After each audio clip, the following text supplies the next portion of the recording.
Bonjour à toutes et à tous, un plaisir de vous savoir fidèle au programme de Bénin Business 24. Bienvenue à ce 12h45 dont voici le sommaire.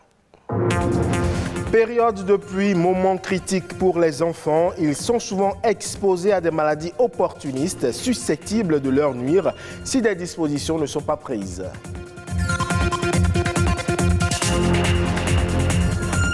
C'est déjà les vacances scolaires, moment pas toujours de tout repos pour les parents. Comment rendre les vacances plus ludiques dans le contexte actuel compliqué? Conseil avec un coach en leadership parental. Et puis, de nouvelles maladies infectieuses pourraient voir le jour en raison du dérèglement climatique. L'Afrique serait particulièrement exposée. Merci à vous de nous préférer. La saison des pluies bat actuellement son plein au Bénin. Période critique au plan sanitaire, surtout chez les enfants. On parle souvent des maladies opportunistes. Quelles sont donc ces maladies auxquelles les enfants s'exposent et quelles précautions faut-il prendre? Élément de réponse à travers ce reportage.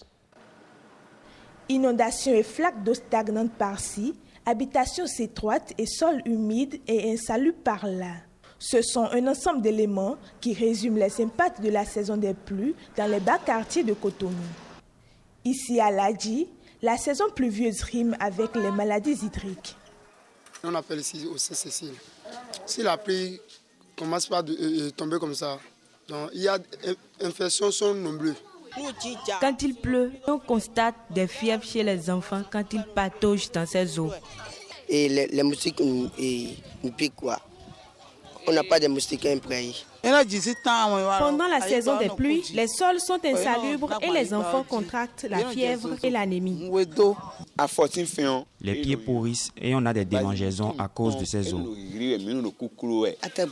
Lorsqu'on interdit aux enfants de jouer dehors, durant cette période, ils font le contraire. Selon le médecin, ces plaintes ne pourraient être que légitimes car dans un milieu comme celui de Ladji, il ne pourrait avoir que des maladies, surtout en période de pluie. Les maladies qu'on observe les plus fréquemment en saison pluvieuse, en dehors du paludisme, il y a les infections respiratoires aiguës, c'est-à-dire la grippe, ces maladies qui se manifestent par la toux, le rhume, par les éternuements. Et il y a les accidents domestiques, il y a quelques zones où on peut avoir des épidémies de maladies diarrhéiques comme le choléra, la fièvre typhoïde par exemple. Et voilà. Il y a également les affections dermatologiques, les affections de peau qui vont se manifester par des grattages, par des boutons, par des plaies, par des enfants ou même des adultes qui grattent et qui ont du mal à dormir. Mieux que les adultes, les enfants sont les plus exposés, d'où la nécessité de prendre des précautions. Et en ce qui concerne le paludisme, il n'y a pas un seul moyen pour prévenir le paludisme. Il faut dormir sous moustiquaire, mais il faut associer également les autres moyens qui est de fait qu'il faut grillager les portes et les fenêtres. Et surtout en ces temps de pluie, il faut vérifier, s'assurer que les grillages ne laissent pas, c'est-à-dire que les grillages ne sont pas perforés par endroits, bien ne sont pas usés, et si possible les changer. Les soirs, il faut vite fermer les portes et les fenêtres. Et il ne faut pas hésiter à porter des vêtements longs, c'est-à-dire les pantalons, les manches longues.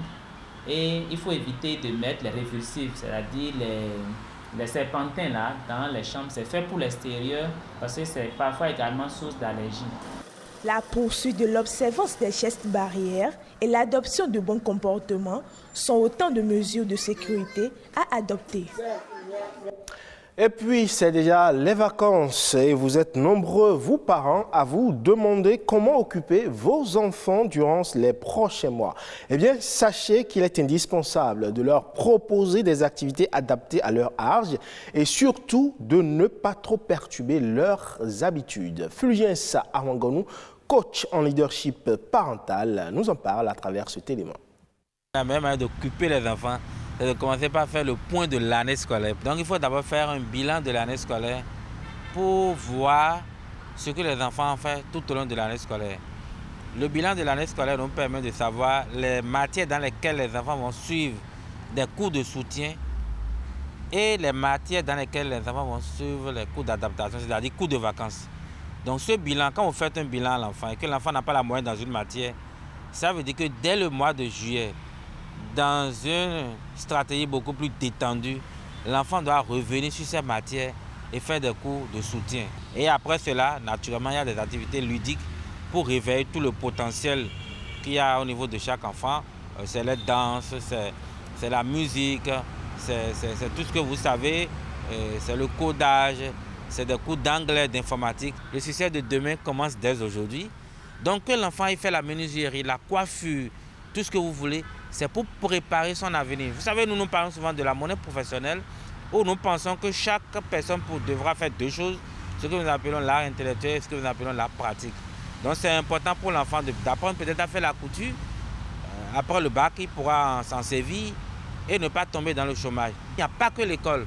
En dehors du fait que l'enfant va à l'école, il lui faut encore développer une activité manuelle qui demain lui permettra d'avoir un épanouissement. Quand les enfants prennent les vacances, il faut trouver un scénario dans lequel les parents aussi progressivement aillent en congé. On peut faire une question de vague.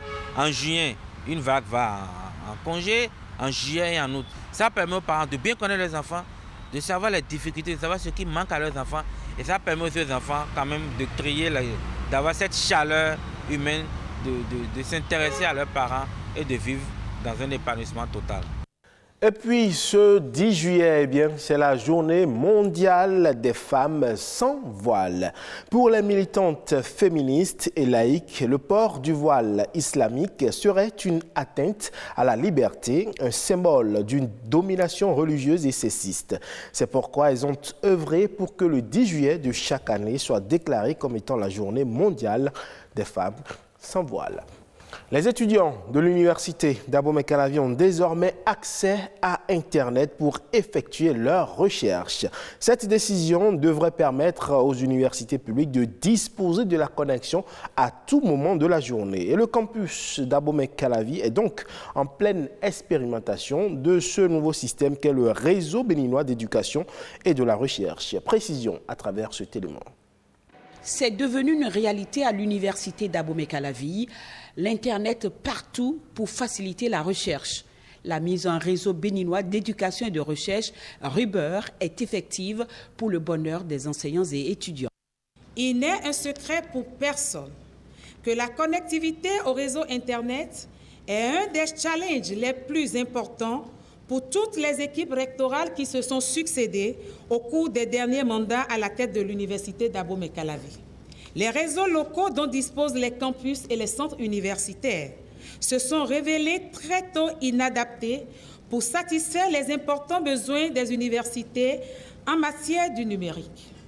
RUBER constitue aujourd'hui le plus grand réseau qui permet un partage de ressources numériques éducatives, un instrument qui contribuera à coup sûr à asseoir la recherche dans un contexte où le numérique est devenu une nécessité. Notre message se veut l'expression simple mais profonde d'une immense gratitude pour la mise en service du RUBER sur le campus d'Abomey-Calavi. Des autorités rectorales aux étudiants, en passant par les enseignants et le personnel administratif, nous prenons l'engagement de prendre et de mettre en œuvre toutes les dispositions pour une gestion judiciaire et une utilisation optimale de ces réseaux dans le sens d'une nette amélioration de la qualité de l'enseignement, de la recherche et des services à la communauté. L'université, la synagogue de la connaissance, a désormais la responsabilité de veiller à l'utilisation adéquate des infrastructures modernes mises à sa disposition. Et avant même la survenue de la pandémie de Covid-19, des scientifiques sonnaient déjà l'alarme. De nouvelles maladies infectieuses pourraient voir le jour en raison du dérèglement climatique. Et l'Afrique serait le continent qui serait le plus exposé. Au Sénégal, les médecins anticipent déjà. Précision à travers cet élément. Le département des maladies infectieuses de cet hôpital dakarois est l'un des plus importants du continent. Il traite de plus en plus de cas de dengue, un virus encore extrêmement rare il y a quelques années. Pour établir un diagnostic, il faut avant tout réaliser un test sanguin. Les échantillons sont envoyés à l'Institut Pasteur de Dakar qui les analyse. Le directeur de l'établissement s'inquiète de l'impact du changement climatique sur la santé publique. L'augmentation de la pluviométrie et des températures allonge la durée de vie des moustiques, vecteurs de maladies. Résultat, les risques de transmission sont plus importants. Un phénomène qui ne fait que commencer selon lui. Si les tendances se confirment, il va faire que des maladies qui étaient beaucoup plus présentes en forêt vont se retrouver au niveau urbain. Et ça veut dire qu'on a besoin de repenser toute la dynamique de contrôle de ces maladies-là. Le docteur Moussa Diagne a découvert une nouvelle maladie au cours de ses recherches. Son équipe réalise des centaines de tests par jour et espère mettre bientôt au point de nouveaux traitements. Le séquençage a l'intérêt de pouvoir donner un regard très précis sur le génome et donc nous permettrait donc de dessiner, de designer des vaccins, des méthodes thérapeutiques prophylactiques aussi, de plus en plus efficaces car spécifiquement ciblées sur des mutations spécifiques, des gènes spécifiques d'un pathogène. Le continent africain n'est responsable que de 4% des émissions de gaz à effet de serre, mais les scientifiques préviennent, il pourrait être le plus exposé aux désastres épidémiologiques. Ce sera tout pour ce 12h45 à retrouver sur le site de l'ORTB le 3, w.ortb.bj. Merci pour votre aimable attention. À bientôt.